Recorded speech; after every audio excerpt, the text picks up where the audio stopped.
La ciudad ideal. ¿No es eso todo lo que el ciudadano quiere? ¿Vivir en una ciudad ideal? Bienvenidos todos a Filosofía Apuntes, Apuntes de Filosofía. Estamos con Al-Farabi y un título que es del parecer de todos, ¿no es cierto? La ciudad ideal. Así se titula, ¿no es cierto? La ciudad ideal.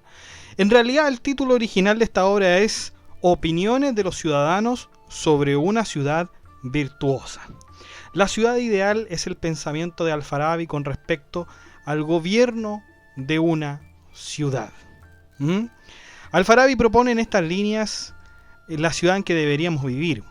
Un tratado que se escribió hace muchos años, el siglo X, imagínense, pero que aún en nuestro tiempo nos hace sentido. Podría parecernos extraño que desde un principio se hable del alma y otros temas metafísicos, pues lo que hace Al-Farabi es describir la constitución humana hecha de materia y forma, para luego concluir que la ciudad tiene una constitución muy parecida a la armonía presente en el ser humano con respecto al cuerpo y el alma.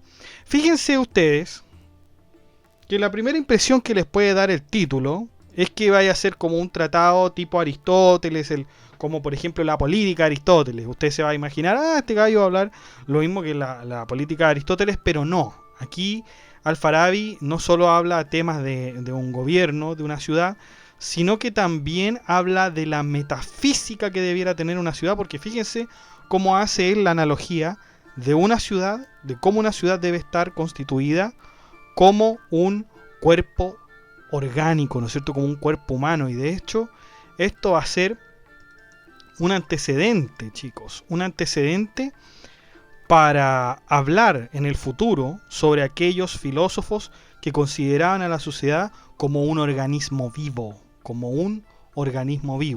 los organicistas que son llamados. Podríamos decir que Al-Farabi, ¿no es cierto?, se adelanta a Hobbes, por ejemplo, ¿no es cierto?, que también era considerado un organicista por la perspectiva de la sociología. Podríamos también decir que Hegel, que Marx, que Engels también veían, ¿no es cierto?, a la sociedad como una especie de organismo, ¿no es cierto?, un organismo vivo. Ahora, claro, yo dije hace poco que Al-Farabi se adelanta a esto, pero este germen del organicismo ya lo podemos ver en realidad en el Timeo, ¿no es cierto?, en el Timeo de Platón, donde se describe al universo, ¿no es cierto?, como una especie de ser vivo. Por lo tanto, sin más dilación, sin más introducción, entonces vamos de lleno a este libro de la ciudad ideal de Al-Farabi.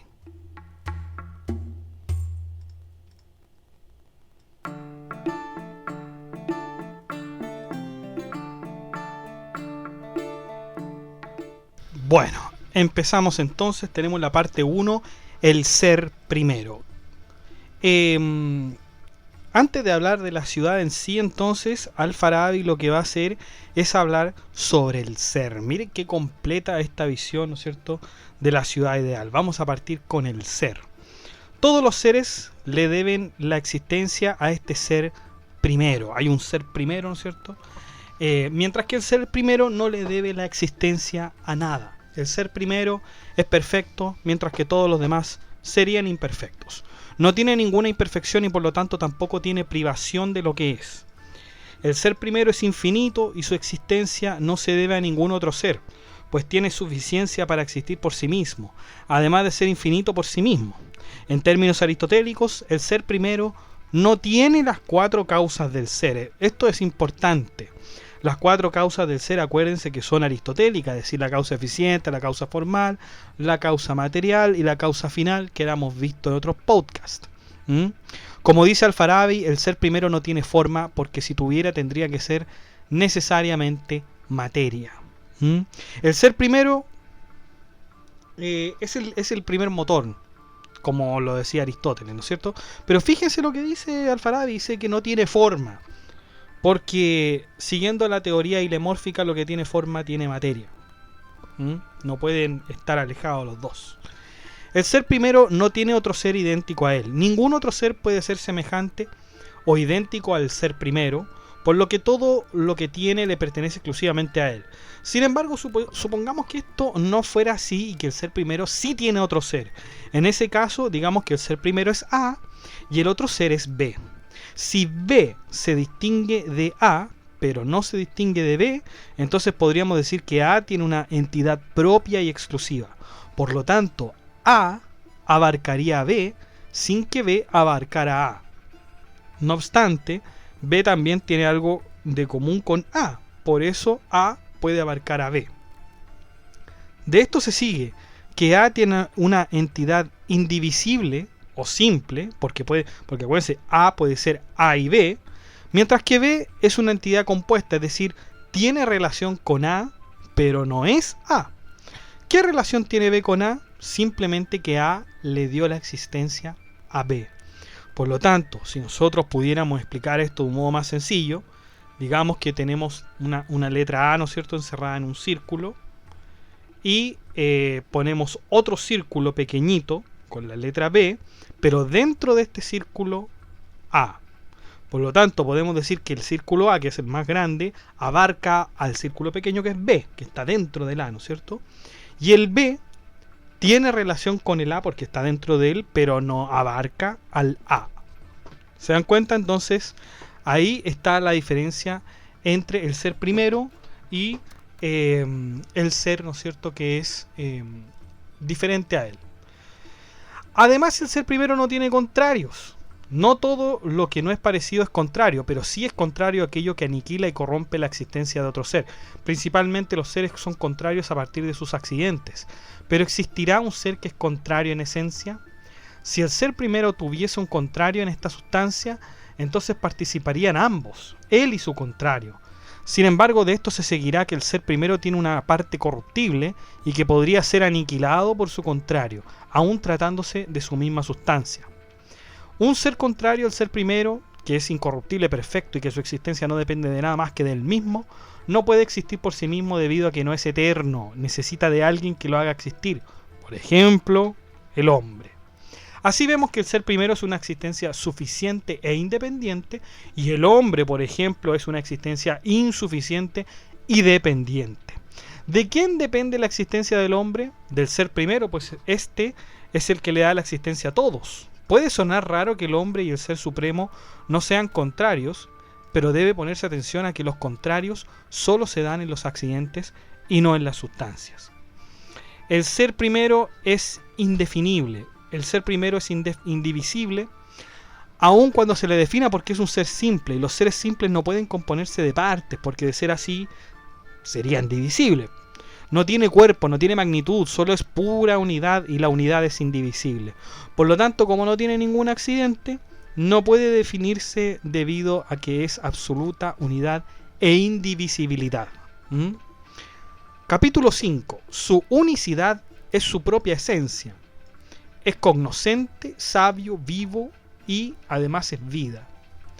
Y esta es la distinción más clara del ser primero, la unidad.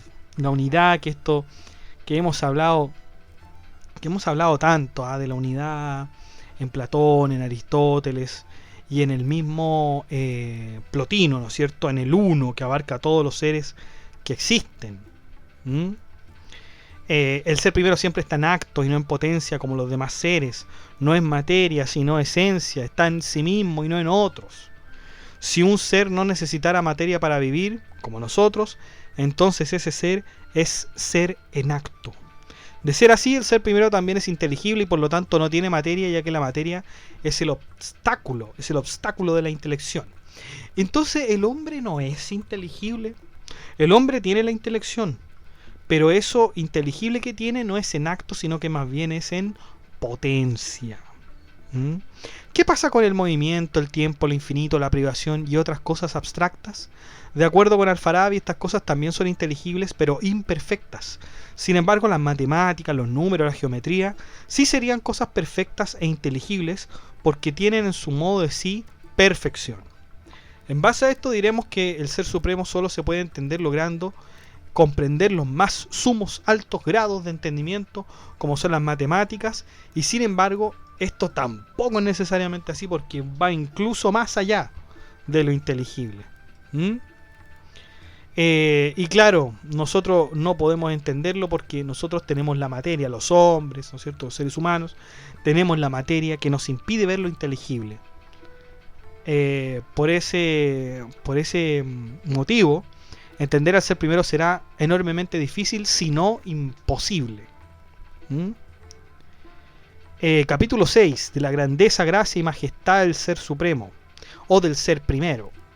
Todo lo que pertenece al ser primero no solo es excelente, sino que también es perenne, es decir, que dura para siempre. ¿Y por qué?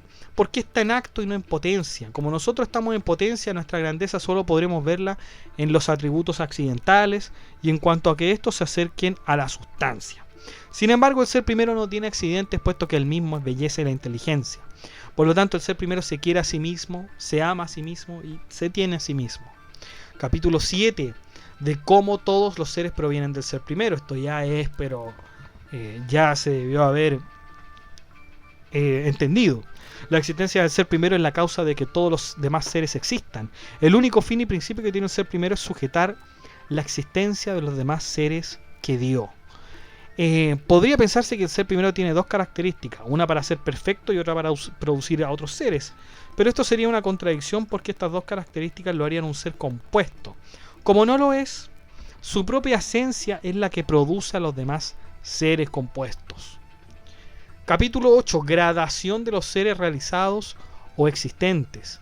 La sustancia del ser primero hace que emanen todas las otras sustancias, sean perfectas o imperfectas. De esta forma, todos los seres realizados poseen algo de su sustancia del ser primero. La gradación de los seres se va de la siguiente forma. El ser primero es el creador. El ser perfecto es el creado por el ser primero. El ser menos perfecto es el creado por el ser perfecto. Y el ser imperfecto es el ser creado por el menos perfecto, que es totalmente dependiente. Si algo se le quita a este último ser, puede ser que su existencia se acabe. Luego, de aquellos seres imperfectos, nacen los engarces y los trabazones. ¿Qué son estos? Los engarces y los trabazones son los que unen a unos seres con otros. Por ejemplo, el amor, la amistad, ¿no es cierto?, hace que los seres se unan para conformar una comunidad. Capítulo 9, de los nombres con que conviene llamar al ser primero. Para Al-Farabi, los nombres con los que se debe designar a ese ser primero son tres. El uno, fíjense, el uno. ¿Quién hablaba del uno? ¿Qué filósofo romano hablaba del uno? Plotino, ¿no es cierto? Plotino hablaba del uno. También se le llama vivo. Y por último se le llama ente. Sin embargo, estos nombres no ofrecen ni abarcan la totalidad esencial del ser primero, pero sirven para que el hombre tenga una noción, una idea de qué es el ser primero. ¿Se fijan que Al-Farabi está como teniendo los mismos problemas que tenía Plotino? Porque Plotino, claro, lo designa como uno, pero además de esto dice Plotino que no es posible llegar a él a través de la razón, sino que tiene que ser por medio de la intuición. Así que Al-Farabi está justamente viendo los mismos problemas que Plotino. Capítulo 10, de los seres del segundo grado y cómo se produce la multiplicidad. Fíjense en esto. Tenemos que el ser primero emana el ser segundo. Tenemos que del ser primero emana el ser del segundo grado, llamado por Al-Farabi Wujud. Wujud. W-U-Y-U-D. Wujud. Así se llama, ¿no es cierto?, el ser del segundo grado. Veamos el ser primero, de segundo y tercero. Existe un ser segundo que es incorpóreo y material, que se encuentra con el ser primero. Forman un ser tercero que conoce también al ser primero, y además de ser también inmaterial e incorpóreo como el segundo. Luego el ser tercero forma con el ser primero el cielo, y luego juntos forman el cuarto ser, que sería justamente el Wujud. El ser cuarto, quinto y sexto. El ser tercero con las estrellas fijas y el cuarto daría lugar a los planetas como Saturno. Cuando el ser cuarto se encuentra con el ser primero, forman el ser quinto, que forma el planeta Júpiter. Luego el quinto se encuentra con el ser primero para formar un ser sexto, que da forma al planeta Marte. Después de estos tenemos el ser séptimo, octavo y noveno. Luego el ser sexto se encuentra con el ser primero para dar lugar al ser séptimo, que da lugar al orbe del Sol. Después el séptimo ser se encuentra con el ser primero para formar un ser octavo que da lugar al orbe de Venus. Posteriormente, el ser octavo se encuentra con el ser supremo para formar al ser noveno que dará lugar al orbe de Mercurio. Ser décimo y undécimo. Luego el ser noveno conoce al ser primero para formar el ser décimo que dará lugar al orbe de la Luna. Cuando el ser décimo se encuentra con el ser primero, dan forma al ser undécimo, pero ya aquí terminan todos los seres que no necesitan materia ni sujeto. Me imagino que sonó todo esto súper enredado, ¿no es cierto? Fue súper enredado y fui un poco rápido, lo sé.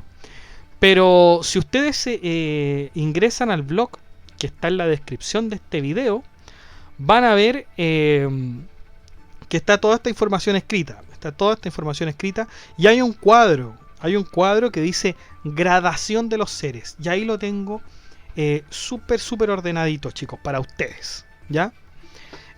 Debemos entender que los seres están separados de los planetas. Es decir, los planetas y demás cuerpos celestes deben su existencia a los seres 2, 3, 4, 5, 6, 7, 8, 9 y 10. Acuérdense que son 10, porque ya el undécimo es el inmaterial e incorpóreo, donde se terminan los seres sin materia ni sujeto. Así que esa es, ¿no es cierto?, la gradación de los seres. Bueno, en todo caso, voy a dejarles la imagen. Voy a dejarles la imagen para que puedan ver, ¿no es cierto?, la gradación de los seres. Vamos a mostrarla. Y vamos a hacer una pausa. Vamos a hacer una pausa porque ya llevamos 16 minutos hablando de este libro, que es un poquito largo, ¿no? Es un poquito largo. Tiene aproximadamente 37 capítulos, ¿ya? Así que estamos en el 10. Vamos a parar un poco.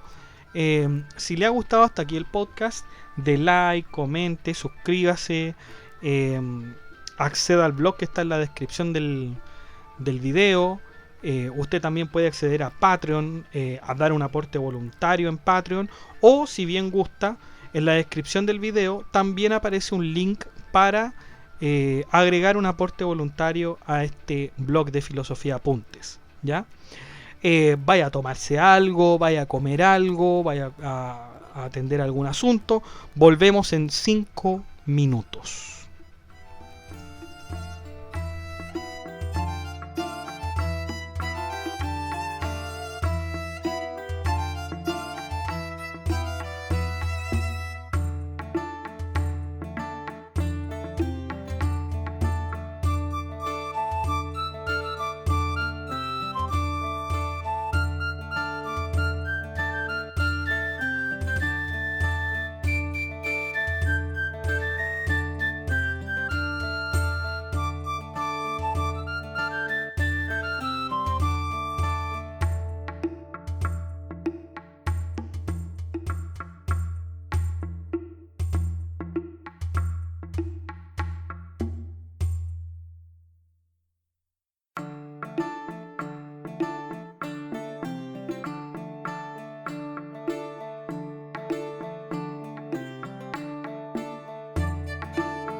Bueno, volvemos entonces a el capítulo 11 de los seres y de los cuerpos de la Tierra.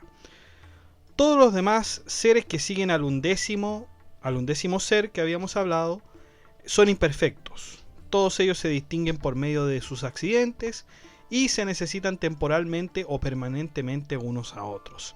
Estos seres son dos, los seres naturales, que son la tierra, el fuego, el aire y el agua, y los seres voluntarios, como por ejemplo los hombres. Al-Farabi dice que lo natural precede a lo voluntario, y en palabras simples, y en palabras suyas más bien, esto repugna, ¿no es cierto? Que lo natural preceda a lo voluntario, pero no dice más allá. Esta es la parte 1. Terminamos la parte 1 y vamos a la parte 2, que es la materia y los cuerpos. Capítulo 12, sobre la materia y la forma. Para distinguir entre materia y forma, Al-Farabi utiliza el ejemplo aristotélico de la cama. La materia, ¿no es cierto?, de la cama es la madera, la forma es la configuración de la cama, es lo que hace que sea una cama, ¿no es cierto?, que tenga la forma de cama. La materia sería un sustrato que sustenta la forma de la cama. La cama no sería cama sin madera, ni tampoco la madera podría ser cama sin la forma. Vuelve a decir Al-Farabi que repugna que sin la materia las cosas no puedan tener existencia, siendo que la forma es lo más importante. ¿Por qué? Por lo siguiente. Extrapolamos la imagen del hombre a esta idea aristotélica. El hombre es cuerpo y alma, y el cuerpo es materia y el alma es la forma. Deberíamos decir que según este argumento, el cuerpo sustenta al alma, tal como la madera sustenta la forma y le da existencia. Bueno, para Aristóteles esto no representaba ningún problema, pues el alma no existe sin el cuerpo. Pero a Al-Farabi le repugnaba. Cuando uno quiere decir repugna, ¿no es cierto?, quiere decir que no lo sienta apropiado, ¿no es cierto? En todo caso, la existencia de la forma no es para darle vida a la materia, sino que más bien para que la sustancia corpórea sea sustancia en acto.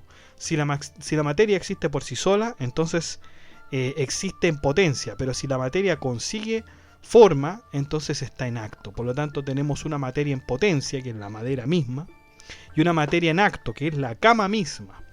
La materia en potencia siempre busca su forma para estar en acto. Ese es, digamos, la naturalidad de la materia, buscar ser en acto. Eso es lo que busca la materia. Capítulo 13, de la división entre los diversos grados, cuerpos ílicos y seres divinos. Ílicos quiere decir, ¿no es cierto?, quiere hacer referencia a la teoría aristotélica de los seres, ¿no es cierto?, que es materia y forma. Cuando se dividen los seres, lo primero que se debe pensar son los primeros, que son la materia misma. Luego de la materia están los seres divinos y perfectos, que ya carecen de materia.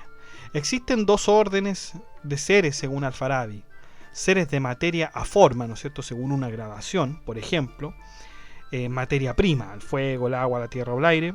La materia de 4 elementos, que sea absolutamente de fuego o de agua o de tierra o de aire, o con una mezcla de ellos. Los minerales, las plantas, los animales irracionales y los animales racionales, ¿no es cierto? Estos serían lo último y los que tendrían el intelecto. Seres de forma a materia, por ejemplo, el ser primero y desde el ser segundo hasta el undécimo. Cada ser de forma a materia tiene su propia esencia y exclusiva, ¿no es cierto? Por ejemplo, el Sol tiene sustancia que es muy distinta a todos los demás seres, incluyendo al ser primero, entre los contrarios. Sin embargo, a Al-Farabi le repugna que el Sol sea contrario al ser primero, siendo que el ser primero no tiene contrarios y encima el Sol proviene de él. No obstante, los seres de segundo grado, es decir, los seres 2, 3, 4, 5, 6, 7, 8, 9, 10 y 11, tienen en común la existencia por el ser primero, y por lo tanto, en esencia, no podría ser contrario a él, porque es imposible que algo no tenga accidentes, que algo que no tenga accidentes pueda tener contrarios, en todo caso, porque el accidente es lo que da la característica. Capítulo 14. De las cosas comunes a los cuerpos celestes. Los cuerpos celestes constituyen 9 conjuntos en 9 grados: el cielo, las estrellas fijas, Saturno, Marte, Sol, Venus, Mercurio y la Luna. Cada conjunto comprende un cuerpo esférico que dentro contiene otras partes que lo hacen moverse. Por ejemplo, el cuerpo 1, un movimiento giratorio veloz; el cuerpo 2, cuerpo con movimientos comunes; y el 3, más con cuerpos con otros movimientos comunes. Los cuerpos celestes parecieran tener materia y forma tal como los seres de la Tierra, los animales, las plantas, el ser humano. Sin embargo, estos seres no tienen contrarios los unos con los otros, a pesar de tener su propia esencia. Eso sí, los cuerpos celestes participan de la materia, así como el hombre participa de aquella, pero los cuerpos celestes son los más excelentes entre todos los seres que tienen materia. Capítulo 15. De acuerdo con Al-Farabi, el movimiento es uno de los niveles más bajos entre los accidentes de cada ser. ¿Por qué? Porque cuando el ser necesita movimiento, necesita de una especie de contenedor para moverse. Si un cuerpo debe moverse a un lado, este debe pasar de un lugar a otro, por lo que ese movimiento lo hace totalmente dependiente de una trayectoria. El lugar siempre tiene partes, y así los cuerpos tienen partes. Los cuerpos celestes tienen un movimiento circular, que es el más excelente de los movimientos, y esto es lo que lo hace que el cuerpo celeste siempre regrese por donde empezó su movimiento. El lugar, por tanto, será aquello que el cuerpo necesite para moverse. Capítulo 16. De las modalidades de los movimientos giratorios y de la naturaleza común a todos. El movimiento de los astros no se debe a seres distintos de ellos. Sus movimientos dependen de sí mismos, de su esencia. Muchos planetas tienen movimientos distintos unos de otros.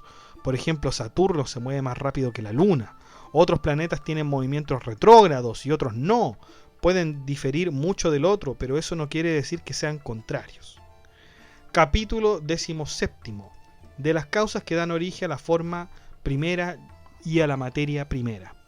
Como todos los cuerpos celestes tienen una naturaleza en común, se sigue que todos los seres debajo de los cuerpos celestes tienen materia en común. ¿Cómo se distinguen los distintos tipos de seres en la Tierra? Como lo habíamos dicho, a través de los múltiples accidentes que tienen. De aquí que todos los seres son diferentes unos de otros, con formas diferentes, pero con una misma materia. Capítulo 18. De los grados de los cuerpos materiales en su misma producción. La materia primera que existió fueron los elementos, y con la conjunción de los elementos posteriormente se formaron los cuerpos compuestos, y que son contrarios, ¿no es cierto?, por tener accidentes. Luego de esta combinación surgen unos segundos cuerpos con formas mucho más contrarias. Todos estos cuerpos, que son finitos y en potencia, son movidos por seres superiores hasta llegar al ser que mueve a todos los seres sin ser movido. Es decir, el primer motor inmóvil, ¿no es cierto?, que hablaba Aristóteles. Todo lo que está hablando aquí Al-Farabi es esencialmente aristotélico. Los minerales son los que están más cerca de los 4 elementos principales. Luego le siguen las plantas, que son un poco más complejos, posteriormente los animales irracionales y finalmente el ser humano, que procede de una combinación de elementos más elevada. Capítulo 19. De cómo las formas se suceden en la materia. La materia, al tener contrarios, cambia constantemente y de hecho ese es su modo de preservarse. La materia está compuesta de cosas contrarias todo el tiempo. Una vez se eliminan y luego reaparecen constantemente sin que la una sea inútil con respecto a la otra. Todos los contrarios son necesarios en la materia. Unas materias tienen una duración permanente, por ejemplo, los elementos, mientras que son otras temporales, como lo podrían ser los animales, racionales e irracionales, y también las plantas. Todos los seres con materia y forma tienen una facultad nutritiva que les permite conservarse. La alimentación es el ejemplo más práctico de que los seres humanos no pueden vivir sin contrarios, pues siempre necesitan alimentos diferentes para sobrevivir. También pasa con los mismos seres humanos, pues hay quienes son más viejos o más jóvenes que otros que deben ayudarse, porque los jóvenes pueden ayudar a los más viejos y los viejos pueden aconsejar a los más jóvenes. La mayor prueba de que los contrarios preservan la vida. ¿Qué tienen en común los seres humanos? La materia es la entidad que hace comunes sin importar cómo sea su forma. ¿Mm? Capítulo 20 de las partes del alma humana y sus potencias. Cuando el hombre nace van apareciendo una a una las potencias que puede desarrollar. Veámosla. Primero está la potencia nutritiva y sensitiva, ¿no es cierto? Que es la habilidad de comer, que es la primera potencia que tiene el hombre, ¿no es cierto?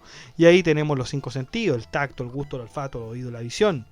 Luego que se desarrollan estos sentidos, el recién nacido comienza a discriminar los objetos, ya sea procurándoselos o aborreciéndolos.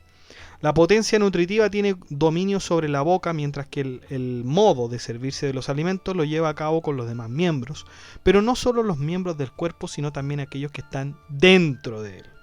La potencia sensitiva, naturalmente, domina en los 5 sentidos y cada uno de ellos se encarga de una sensación específica. Como todo entra por esta potencia, Al-Farabi dice que la potencia sensitiva sería como un rey que percibe todas las noticias del reino, mientras que los miembros del cuerpo son el principado. La potencia imaginativa. Esta es la parte donde unos cuerpos sensibles se unen con otros, se mezclan o se separan también. Esto forma una imagen tanto verdadera como falsa, según criterio de lo que se ha imaginado. También se produce un apetito a aquello que se ha imaginado. La potencia imaginativa no es como la sensitiva, que tiene miembros repartidos por todos lados. La potencia imaginativa tiene lugar solamente en el corazón, de acuerdo con Al-Farabi. Uno podría imaginarse, bueno, este caballero va a decir que está en el cerebro. No, señor, viene de el corazón. No sé si a lo mejor tenía esta creencia Al-Farabi aristotélica de que el cerebro solamente era un organismo que refrigeraba el cuerpo. Porque así lo pensaba Aristóteles, decía que el cerebro contribuía, ¿no es cierto?, a regular la temperatura con frío al cuerpo, y por lo tanto no le tenían una, ¿cómo decirlo?, no le tenían una connotación de intelecto al cerebro. Quizás Al-Farabi sigue la misma línea. Puede funcionar incluso cuando no está siendo estimulado, porque el hombre puede seguir imaginando aun cuando no esté viendo o sintiendo. Veamos la racional. Esta es la potencia con que el hombre puede conocer todo lo inteligible y en consecuencia distinguir entre lo bueno y lo malo. Además, con la racionalidad se hacen posibles las artes y las ciencias. También se desarrolla un apetito a aquello que se ha conocido a través de la intelección. Tampoco tiene miembros repartidos por todos lados, pero ejerce su dominio bajo la potencia imaginativa para que el hombre luego pueda discernir entre lo que es bueno y lo que es malo. Por lo tanto, podríamos decir que la potencia, ¿no es cierto?, racional está también en el corazón. Cogitativa. La potencia racional manda a la potencia imaginativa y la potencia imaginativa manda a la potencia nutritiva. Sin embargo, lo que decide por sobre todas ellas es la voluntad del hombre, es decir, sea la potencia imaginativa, sensitiva, nutritiva o racional, es la voluntad la que tiene la última palabra.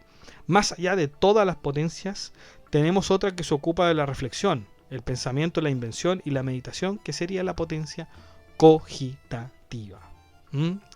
Y esto es, ¿no es cierto?, hasta el capítulo 20, chiquillos. Vamos a parar aquí un poco, en el capítulo 20, por mientras, ¿no es cierto?, porque ya llevamos por lo menos más de 10 minutos hablando. Y vamos a hacer un pequeño alto de 5 minutos. Así que si le ha gustado este podcast, dé like, comente, comparta, suscríbase, acceda al blog que está en la descripción del video, acceda también a los aportes voluntarios de Filosofía Apuntes en la misma descripción del video. Usted puede colaborar a través de ese link que dice aportes voluntarios, o también puede aportar por medio de la red social, o más bien la aplicación, ¿no es cierto?, Patreon, para que nosotros podamos seguir haciendo este material. ¿Ok? Entonces, vaya usted a tomar algo, vaya a comerse algo, vamos a volver en 5 minutos.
Bueno, volvemos entonces con Al-Farabi, el capítulo 21, cómo estas potencias y partes forman solo un alma.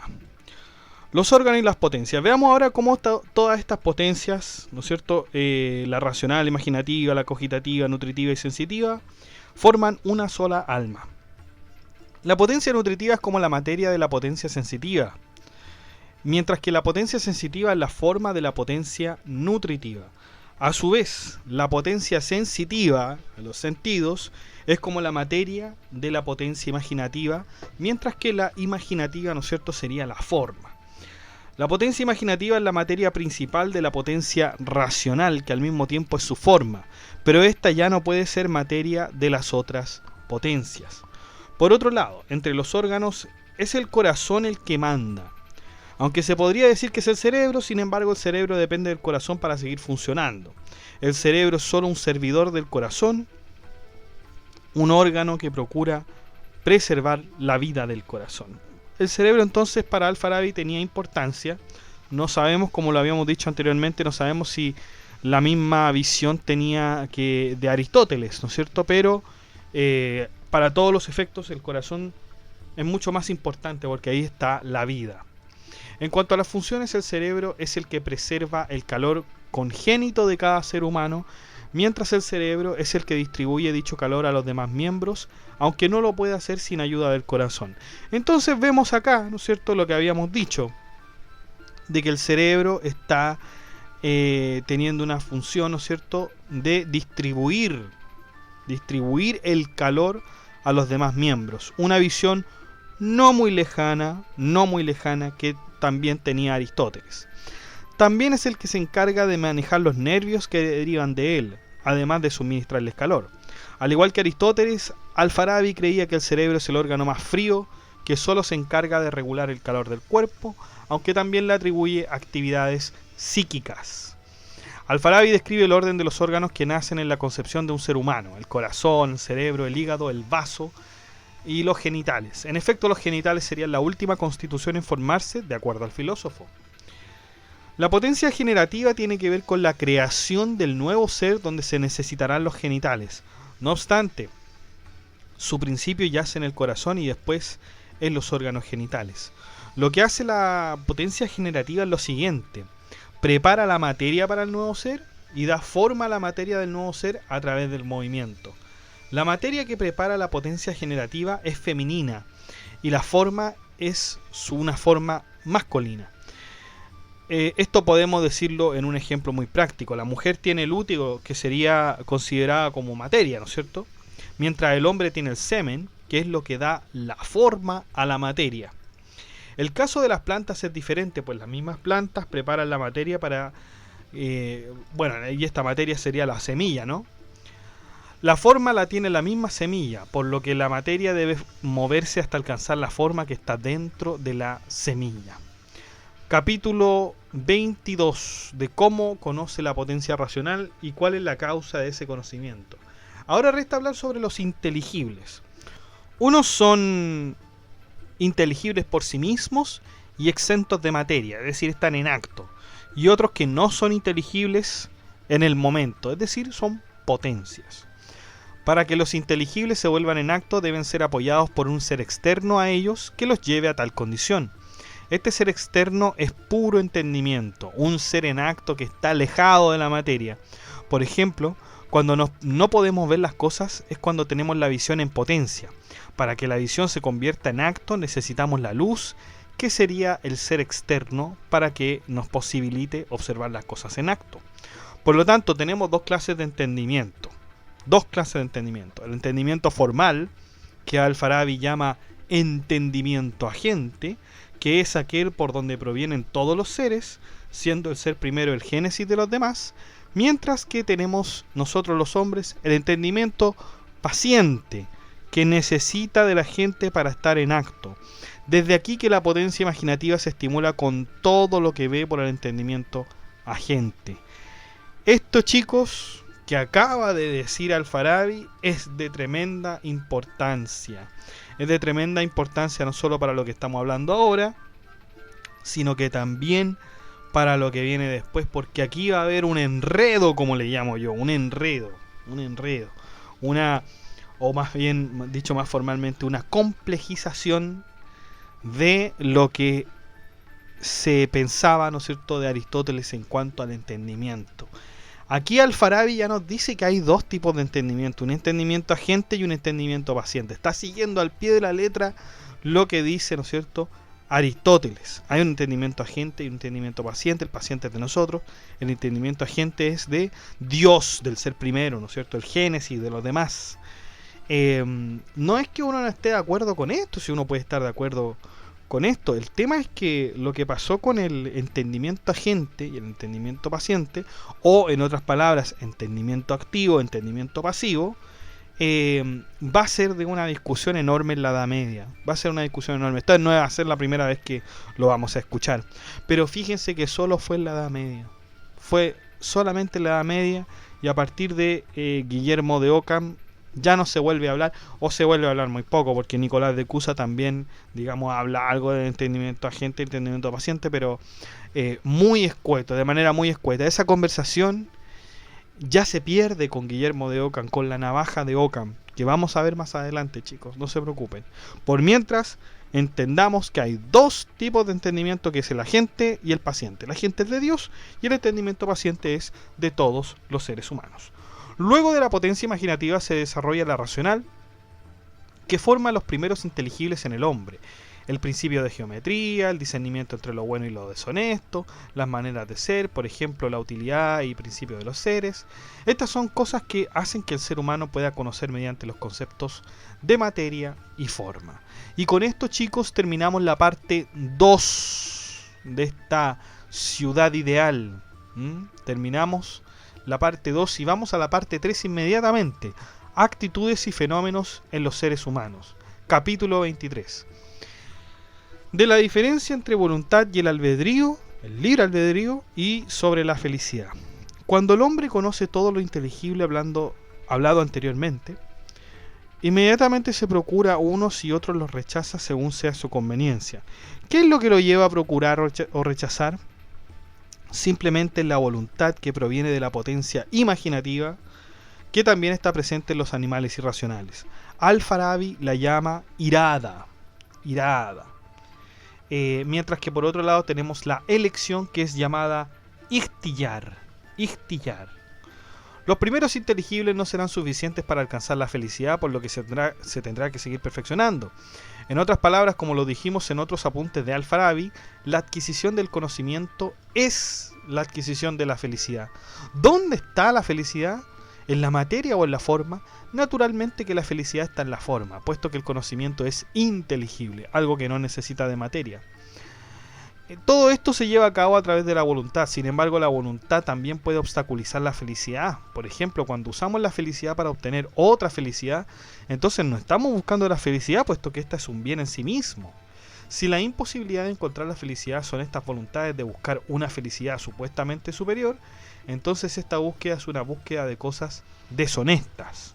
Cuando se busca algo distinto de la felicidad, entonces solo se está buscando el vicio, porque según Al-Farabi, la adquisición de conocimiento es la adquisición de la felicidad.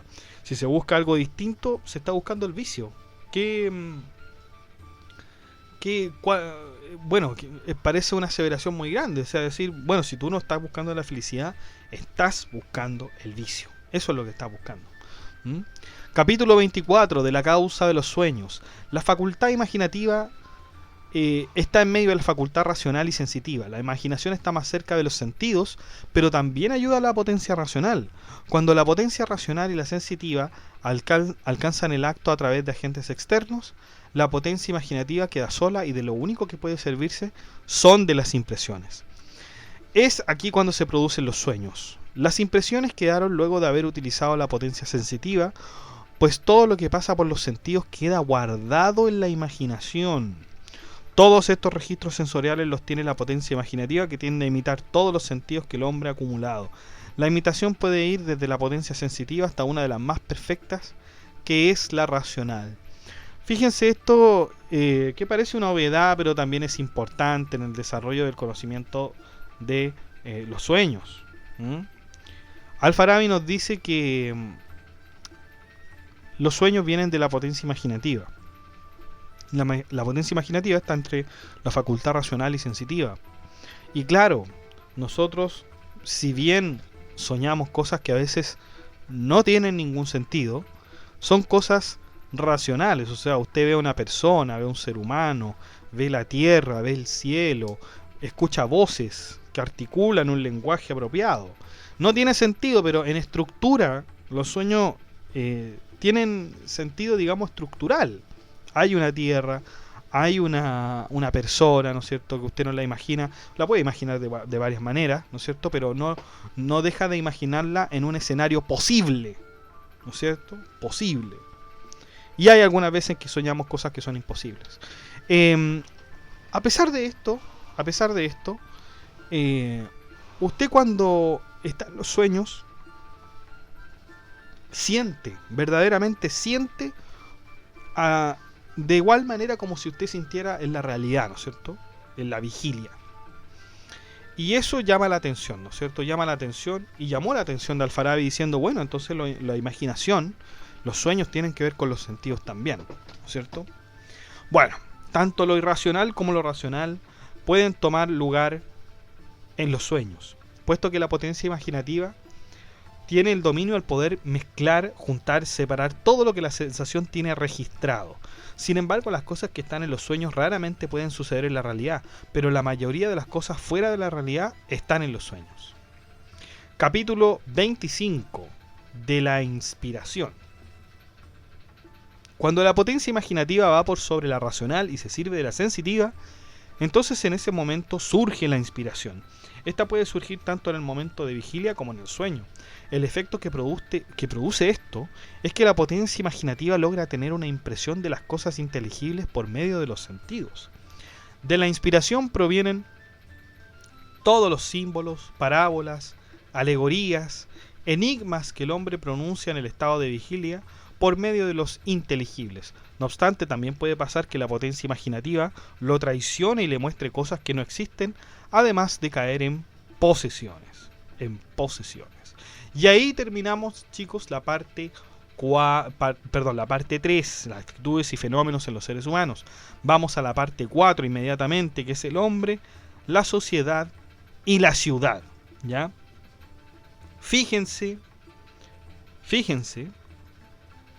cómo en un principio nosotros estamos hablando del ser primero, del universo, de las cosas que comienzan a formarse en su génesis, ¿no es cierto? Hablamos del hombre, de la virtud, de muchas cosas, de lo metafísico. Y fíjense que cada vez más vamos entrando a la ciudad, ¿no es cierto?, al título de la obra. Capítulo 26. A los hombres les es necesaria la sociedad y mutua existencia de unos a otros. Mutua asistencia, perdón. El hombre no puede ocuparse de todas las cosas de la naturaleza o de la ciudad él solo. Por eso debe reunirse con otros hombres para fundar una ciudad y ponerla en funcionamiento. Bueno, esto es muy parecido a lo que pensaba Aristóteles sobre, ¿no es cierto?, el animal político. El animal político. Existen tres tipos de sociedades descritas por Al-Farabi. Unas son perfectas y otras imperfectas. Las perfectas, ¿no es cierto?, se pueden dividir en tres. En las mayores, que es la reunión universal de todos los hombres en la tierra. Las intermedias, la consagración de un pueblo o de una nación en una parte de la tierra. Y las menores, formadas por la gente de una ciudad, de una nación. También están las imperfectas, que están divididas en cuatro. La aldea, puesta al servicio de una ciudad. El barrio, partes integrales de una ciudad. La calle, partes integrales del barrio. Y una sola casa, que es parte integral de la calle. El mejor de los bienes, es decir, la felicidad, se obtiene en la ciudad y no en sociedades menores y más imperfectas como las mencionadas anteriormente. El pueblo, modelo, o ciudad virtuosa, o ciudad ideal para Al-Farabi, es aquella donde las personas se ayudan mutuamente a alcanzar sus fines. Recordemos que el hombre por sí solo no es autosuficiente. Por lo tanto, la única manera que tiene de darse felicidad es una comunidad. La ciudad feliz es como el cuerpo del ser humano. Cuando el cuerpo está en armonía es porque todos sus órganos funcionan. Cuando hay un órgano en mal estado, este puede afectar a los demás, lo que hace sentir al hombre con malestar. La ciudad es lo mismo si un órgano está mal. ¿Por qué? Porque el malestar puede apagarse con una buena gestión o propagarse por una mala gestión. Todas las disposiciones de la ciudad son voluntarias, tales como las artes y otras expresiones. La voluntad mueve la ciudad para lograr la armonía. Fíjense que aquí ya tenemos, ¿no es cierto?, consolidado que Al-Farabi es un organicista, ¿no es cierto? Es un organicista de la sociedad. Todas las disposiciones de la ciudad son voluntarias, tales como las artes y otras expresiones. Eso es lo que habíamos dicho finalmente. Capítulo 27. Del miembro principal del estado modelo. Así como el corazón es el más excelente de los órganos que tiene el ser humano, porque permite la vida, el jefe de estado es el más excelente de los miembros de la ciudad, por lo que si es un buen jefe, entonces sus ciudadanos serán los mejores. El jefe de estado no puede ser cualquier persona. La jefatura de una ciudad comprende dos cosas: debe tener una actitud de carácter y naturaleza, y debe tener disposición y hábitos voluntarios adquiridos. El jefe de estado debe ser perfecto y ninguno puede mandarlo a él, sino que él manda a todos por tener su intelección en acto.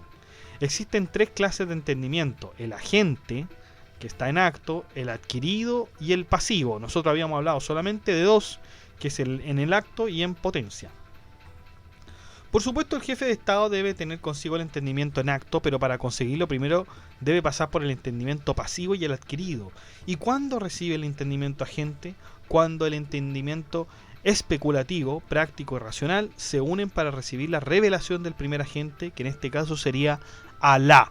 Fíjense la posición de Al-Farabi. El conocimiento agente se supone que no se puede alcanzar, ¿no es cierto? Porque es el de Dios. Es el de Dios el conocimiento agente. Y muchos filósofos van a tener discrepancias con este modo de ver las cosas, porque unos van a decir, no, es que no se puede porque es un entendimiento que solamente Dios tiene. O sea, ¿cómo el hombre va a llegar a tener el entendimiento de Dios? Eso es imposible, ¿no es cierto? No se puede tener el entendimiento de Dios. Por lo tanto, el entendimiento agente es independiente e inalcanzable, ¿no? Es como fuera, ¿no es cierto?, el uno. Nosotros podemos especular de él, pero no podemos tener una certeza del entendimiento agente.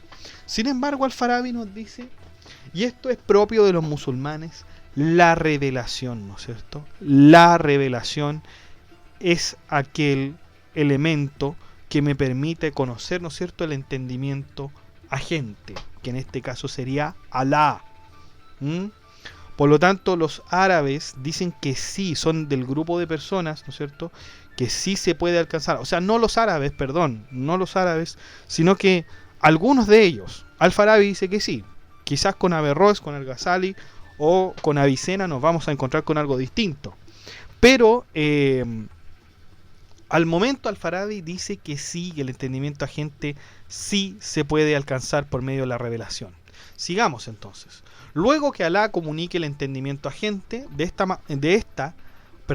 entendimiento agente emanará lo mismo sobre el entendimiento pasivo, pues ahí es cuando tenemos al filósofo, el perfecto intelecto. Podríamos decir que ese hombre será un profeta que podrá predecir los hechos futuros a través de la imaginación. Y claro, como las historias, ¿no es cierto?, en bíblicas y seguramente del Corán, en donde hay profetas, ¿no es cierto?, se da como ejemplo ahí que por medio de los profetas se alcanza el entendimiento agente. O sea, ahí está el ejemplo, ahí está la mayor prueba de que el entendimiento agente se puede alcanzar. Los profetas. Capítulo 28 de las cualidades del jefe del Estado modelo. El jefe al que Al-Farabi se refiere no es solo el hombre jefe de una ciudad, sino que más bien de toda la tierra. Es lo que los musulmanes llaman un imam, el maestro espiritual de la humanidad. Las cualidades del imam son las siguientes. Todos sus miembros deben estar en orden y en acto, lo que obviamente quiere decir que antes, al estar en potencia, se conviertan en acto, ¿no? Debe tener una inteligencia y una comprensión increíble, buena memoria, mucha perspicacia, debe expresarse de manera clara, buena, amante de la enseñanza y la instrucción, mesurado al comer, beber y alejarse de juegos de azar, ¿no es cierto? Amar la sinceridad, la verdad y aborrecer la mentira, ser magnánimo y amante del honor, despreciar las cosas mundanas y superficiales, amar la justicia y a los que la buscan, y por otro lado, aborrecer la injusticia. Debe ser recto, dócil, sin tener problemas cuando lo corrigen. Por supuesto, estas cualidades no se van a encontrar entre la gente común, pues muy difícil que todas estas características se reúnan en un solo ser. Por lo tanto, cuando haya un hombre que cumpla con 4, o con 5, o con 6 de las características frente a otros que no, entonces ese será el jefe de Estado. También existe un segundo jefe de Estado que debe reunir ciertas condiciones. Debe ser sabio, saber y conocer las leyes de memoria, ser consciente de que todas las cosas de los antepasados se están aplicando en el gobierno actual, sobresalir en pensamiento y reflexión, ser discreto al hablar de las leyes, gozar de salud corpórea. Si ninguno cumple con exactamente todas las características nombradas, si hay 2 por lo menos que juntos las cumplen, entonces serán los mejores bajo el mando. Sin embargo, nadie puede ser jefe de Estado si no tiene la sabiduría. Capítulo 29. Estados opuestos al Estado modelo. El Estado ignorante tiene aquella ciudad donde los ciudadanos no son felices, no conocen la felicidad y tampoco están interesados en obtenerla porque no tienen fe en ella. Ese es un estado ignorante. Solamente se conocen las cosas superficiales y básicas que aparentan una felicidad: los honores, los placeres, las pasiones y la grandeza. Las carencias de los ciudadanos de este estado son las siguientes: falta de salud corporal, pobreza, carencia de los placeres y falta de estima o reputación. Y bueno, los estados también tienen algunas divisiones. Estado de lo preciso o indispensable, se limitan a lo necesario, ¿cierto? Hay estados que se limitan a lo necesario para alimentar al pueblo, por ejemplo, bebidas, comida, relaciones sexuales, vestido y habitación, y eso sería todo. Estado del intercambio, donde todos se ayudan mutuamente para alcanzar fines superfluos, ¿no es cierto? Estado vil y despreciable, donde solamente se busca procurar los sentidos, los placeres de los sentidos. El estado de los honores, donde solo se busca la gratificación. El del poder, que se centra en la posesión de otros territorios para sojuzgarlos. El estado general, que se busca hacer de lo que cada ciudadano quiere sin restricciones. El corrompido, que conoce todas las acciones buenas, incluyendo el entendimiento agente y la palabra de Alá, sin embargo, en la práctica son nefastos. El estado alterado versátil, basado en la opinión más que en lo inteligible, donde los ciudadanos se ven corrompidos por las opiniones y costumbres de los otros pueblos. Y el estado extraviado, que es un estado que se deja llevar por los engaños. En primera instancia creen en la verdadera felicidad, pero luego se dejaron seducir por los falsos profetas. Los jefes del estado ignorante son muy parecidos a sus propios ciudadanos. Tanto el jefe como sus ciudadanos están volcados a los honores y a los placeres. Capítulo 30. De la unión de las almas entre sí. Las almas se unen una vez que dejan el cuerpo mortal. Luego las almas se encuentran unas a otras en otro plano y todas se contentan de verse. Su felicidad aumenta en el modo que se van encontrando con gente del pasado o gente del futuro cuando los esperan. Mientras que se ve encontrando con más almas, mayor va a ser su felicidad.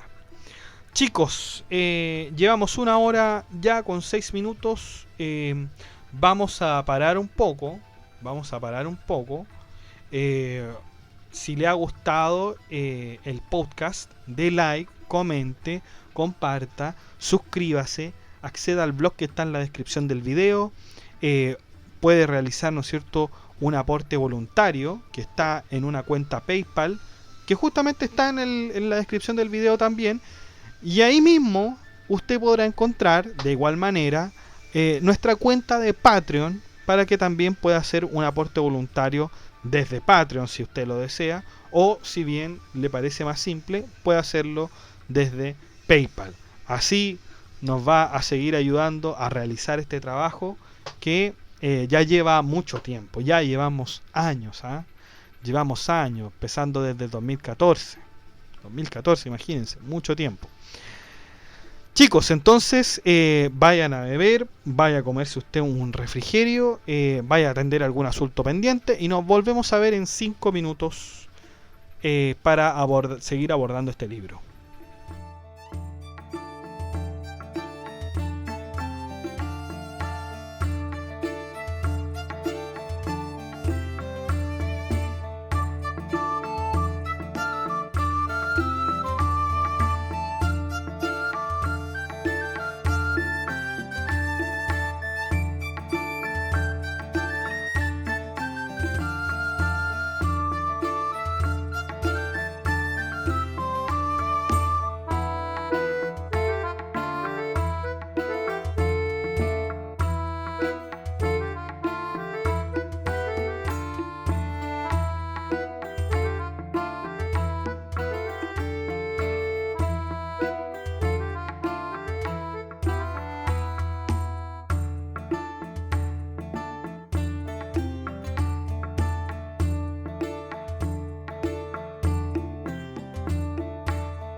Bueno, volvemos entonces a nuestro filósofo Al-Farabi con el capítulo 31 de las artes y de los modos de la felicidad. De acuerdo con Al-Farabi, la felicidad se presenta de tres modos, según la especie, la cantidad y la calidad.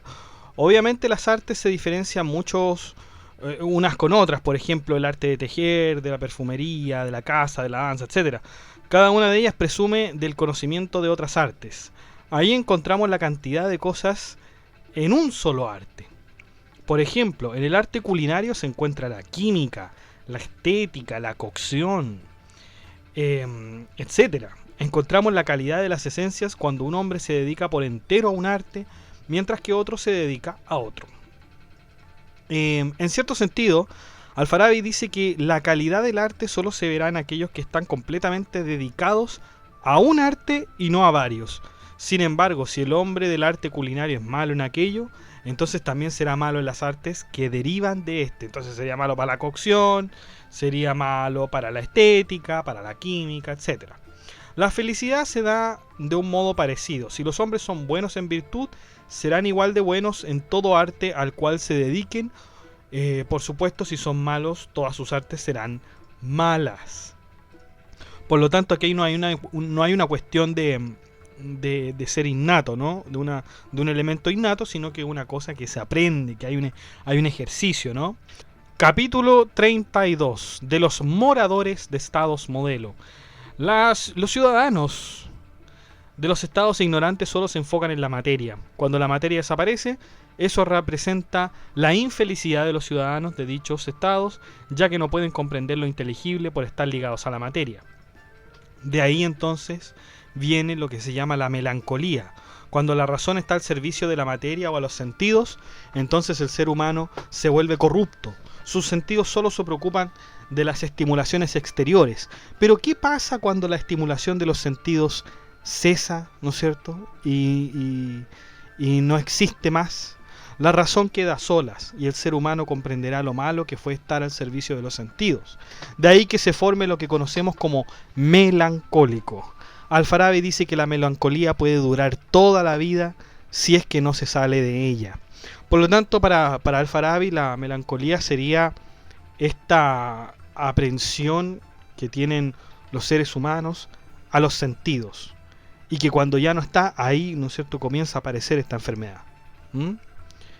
Esta puede ser una de las consecuencias más terribles de un estado ignorante. Capítulo 33 de las cosas comunes a todos los estados moradores del estado modelo. ¿Qué es lo que debe conocer o qué es lo que deben conocer los ciudadanos del estado modelo? Bueno, Al-Farabi dice lo siguiente: el conocimiento de las causas primeras, de los seres inmateriales, de los cuerpos naturales, modos de ser del hombre, de los jefes de estado primero y de la ciudad ideal. Sin embargo, cada estado puede ser feliz, aún diferenciándose mucho de otros estados que son felices pero con otras ideas. Por ejemplo, un estado que difiera en religión de otro estado puede ser más feliz que el otro. Por lo tanto, lo que es común a todos los estados es la felicidad, aunque difieran de sus ideas. Es decir, un país puede ser católico, otro país puede ser budista, y los dos son felices, pero de diferente forma, ¿no es cierto? Es una idea muy fácil de la felicidad común, ¿no es cierto? Hay una felicidad, hay un concepto de felicidad en todos nosotros. Pareciera ser que eso sí que es innato. Hay un concepto de felicidad en todos nosotros, pero se puede alcanzar de distintas maneras.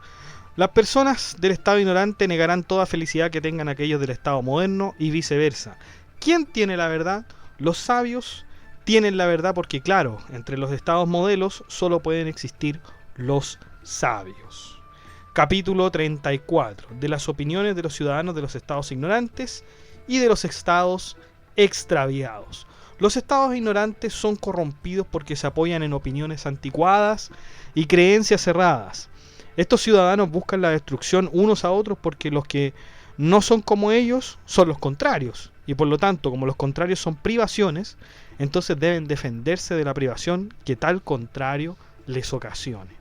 De alguna manera los ciudadanos se ven envueltos en una situación de supervivencia con respecto a cualquiera que sea su contrario. Estos ciudadanos se rebajan a la condición animal de quienes se matan el uno al otro por supervivencia o por odio. ¿Quién sería el más feliz en esta sociedad? Simplemente sería el más fuerte, y todos los ciudadanos seguirían a este ser que sea, ¿no es cierto?, más fuerte. Capítulo 35. La justicia. Bueno, la justicia corresponde a quien tiene la victoria en una batalla. Por ejemplo, que el vencedor someta al vencido es justicia, así como el vencido se someta al vencedor. ¿Quién participó? Perdón, los que participan en la guerra y tienen más méritos en ella, será justo que se les dé más cosas, ¿no es cierto? Y al que hizo menos, que se les dé menos. Otro tipo de justicia se establece en la compra y venta de productos, donde la equidad y correcta distribución representaría la justicia en términos mucho más abstractos. Capítulo 34 de la humildad. La humildad consiste en confesar que Alá es el que gobierna el mundo y que los espíritus moderan y protegen todas sus acciones. Las muestras de alabanza son a la vez muestras de humildad de los ciudadanos de la ciudad ideal. Sin embargo, la humildad de los ciudadanos puede recaer en personas viles que solamente se quieren aprovechar. Estos supuestos profetas, o jefes de Estado pueden ser también, aparentan tener la verdad de todas las cosas, además de ser carismáticos. Hay otros jefes que reciben iguales alabanzas porque tienen el poder del dinero y por lo tanto el poder de someter a otros. Es ahí cuando los ciudadanos los alaban, temiendo a que pueda hacer algo contra ellos. Capítulo 37 y final de los estados ignorantes. Hay estados ignorantes que son agresivos y pacíficos. Por supuesto, los agresivos recurrirán a la fuerza para someter a sus enemigos y a sus ciudadanos, mientras que el estado pacífico se defenderá por medio de mentiras y falsificaciones. Esto se debe a las distintas interpretaciones que hay de la filosofía, de la religión y otras cosas. Es verdad que se deben seguir los preceptos de los antiguos, pero debe tenerse cuidado con aquellos que estaban equivocados, porque ellos producen el malentendido en las generaciones futuras. Bueno, este es el final, chicos, de el capítulo de la ciudad ideal de Al-Farabi.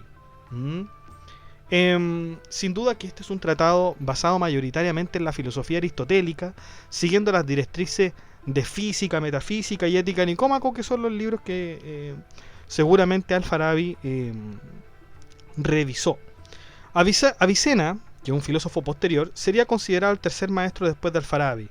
No entendía a Aristóteles sobre todo sus textos de metafísica, pero fue gracias a Al-Farabi que logró comprenderlos. Y vaya que logró comprenderlos, chicos.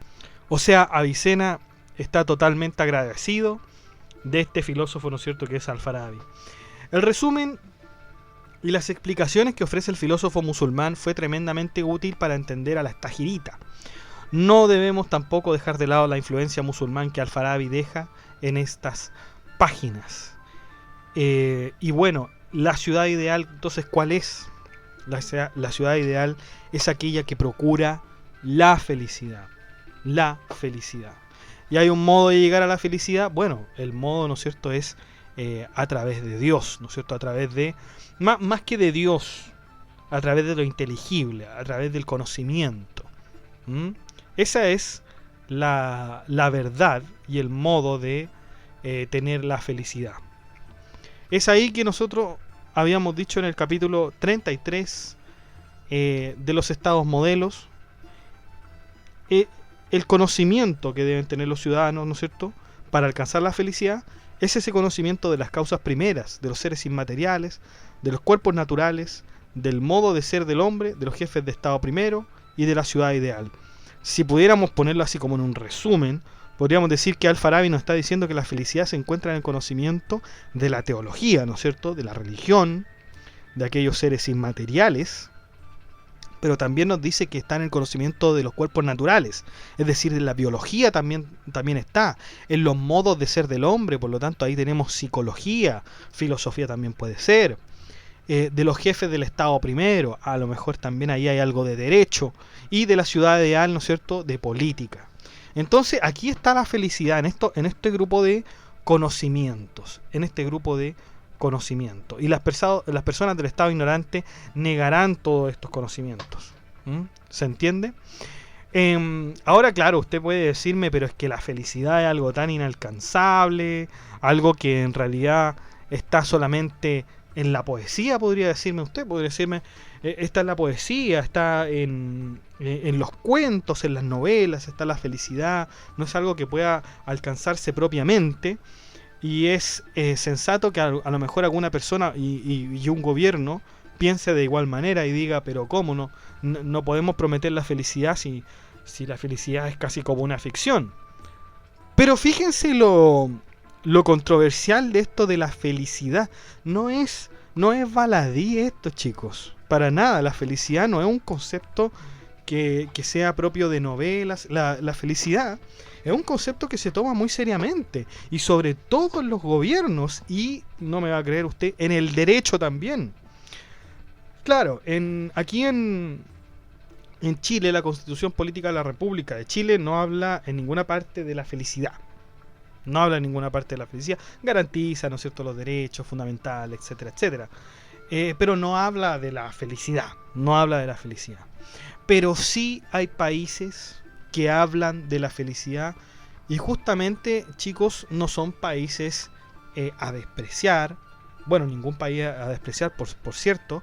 Pero es un país que tiene, ¿no es cierto?, alto índice de desarrollo humano, con una inflación del 0, y tantos. ¿Ah? Esos países que tienen a la felicidad como un derecho constitucional son Japón y Corea del Sur. Países desarrolladísimos. Desarrolladísimos, chicos. En Brasil se está discutiendo esto también. En Brasil y en México se está discutiendo el derecho a la felicidad. El derecho a la felicidad. Fíjense que también hay algunos países que dicen que establecen, ¿no es cierto?, que el PIB es la felicidad. Es decir, mientras más PIB haya, más felicidad se supone que hay en ese país, ¿no es cierto?, que como una especie de medición de la felicidad. ¿Será cierto eso? No lo sé. Pero la verdad es que la felicidad en una ciudad ideal, fíjense que ya la hablaba Al-Farabi. Al-Farabi como un filósofo, ¿no es cierto?, un filósofo musulmán, árabe, ¿no es cierto?, del siglo X, chicos, del siglo X, que este caballero haya hablado del siglo X de la felicidad, y que justamente en la constitución de Corea del Sur y de Japón esté la felicidad como un derecho constitucional. Quizás ahí hay un reflejo, ¿no es cierto?, de lo que quería decir Al-Farabi, ¿no es cierto? Bueno, chicos,